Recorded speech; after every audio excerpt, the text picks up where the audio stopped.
و درود خدمت همراهان عزیز. با یک ویدیو آموزشی در خدمتتون هستم در مورد الگوی بازگشتی سر و شونه یا اسمای دیگه تو سبک‌های مختلف داره. QM یا MTR رو میخوام امروز بهتون توضیح بدم. یه همچین الگوهایی هستن که وقتی روند نزولیه، وقتی اون الگو رو تو انتهای روند جایی که تحلیل کردیم برای ما مهمه طبق ساختار تایم فریم های بالاتر، وقتی رسید قیمت به اون نقاط ما دنبال اون الگوها هستیم. الگوی سر و شانه تو روند نزولی و سر و شانه تو روند صعودی یا ضعف روند در لگ آخر. حالا با شکل خدمتتون توضیح بدم. مثلا فکر کنید که ما یه سهمی داریم که توی کانال نزولی در حال حرکت، مثلا به این صورت در حال حرکت و ما تحلیل کردیم که این قسمت هم کف کاناله، هم مثلا رسیده به یه جای فیبو و منتظریم که قیمت رو زیر نظر بگیریم برای خرید. ما میایم میبینیم که وقتی روند نزولی شکل گرفته، مثل همین اتریوم رو که هفته پیش اینجا ما خارج شده بودیم، خب یک مقاومتی بود، ما اینجا خارج شده بودیم، حالا اینجا هم ضعف روند رو دیده بودیم، اینجا خارج شده و حالا این داشت میریخت. ما یه خط روند بنفش رو تو تایم فریم بالاتر رسم کردیم. وقتی قیمت میرسه، مثلا این خط نارنجی هم محدوده 4.74 رو با فیبوناچی پیدا کرده بودیم. وقتی قیمت میرسه به اینجا، ما اینجا منتظر الگو میمونیم. همونطور که مشاهده میکنید اینجا قیمت داشته سقف و کفهای پایین رو میزده. اگر دقت کنید، ببخشید من ببینید اینجا سقف و کف‌های پایین رو ثبت می‌کرده تو اتریوم، که تو این لگ آخر ما متوجه شدیم که این پایین زدن‌ها داره ارتفاعش نسبت به ارتفاع پایین زدن‌های قبلی کمتر میشه. می‌بینید اینجا کمتر شد و این لگ آخر که خودش رو رسوند به این خط روند، ما تو این قسمت شاهد واگرایی بودیم. این قسمت رو اگر دقت کنید، کف پایین که زد خودش رو رسوند به این خط روند و این منطقه فیبو، اگر مکدیش رو دقت کنید یا RSI یا حالا هر اسیلاتور دیگه که استفاده کنید، میبینید که مکدی اینجا بالاتره و اینجا کف قیمتی پایین تر هست.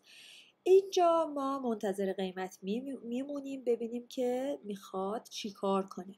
یه لگ صعودی شکل میگیره و لگ صعودی بعدی نگاه میکنید میبینید که کف بالاتر ثبت کرد.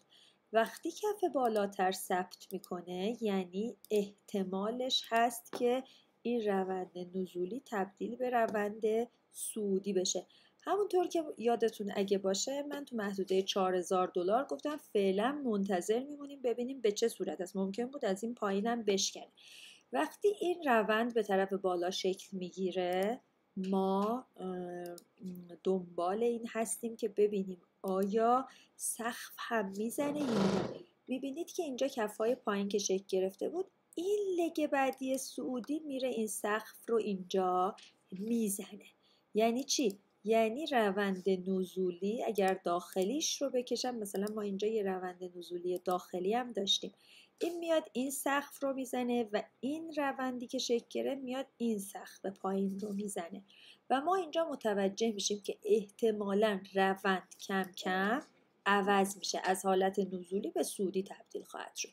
دوباره میاد برخورد، این نزولی که شکل گرفته بود یه خط روند میکشیم، دوباره میاد بهش برخورد میکنه، میریزه ولی خیلی نمیتونه بریزه. اینجا رو اگه دقت کنید، من بارها بهتون گفتم، حالا ما با فیبو اینا هم بدونم، 3 بار اینجا تو محدوده $4215 $4215 اینجا 3 بار برخورد کرد و نریخت. کف بالا و اینم آخرین کف بالا بود که شکل گرفت.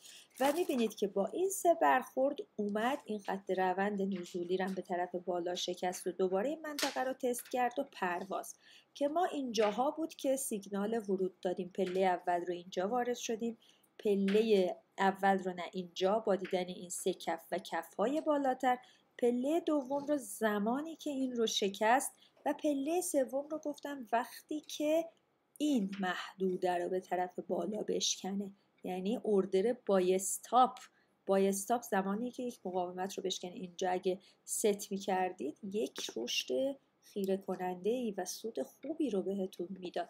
حالا الگویی که اینجا شکل گرفته گفتیم در آخرین لگ ضعف ما مشاهده کردیم با استفاده از واگرایی و رسیدن به محدوده مهم. حالا من اگه اینا رو پاک کنم مشاهده میکنید که طبق این چیزی که اینجا براتون کشیدم همینه.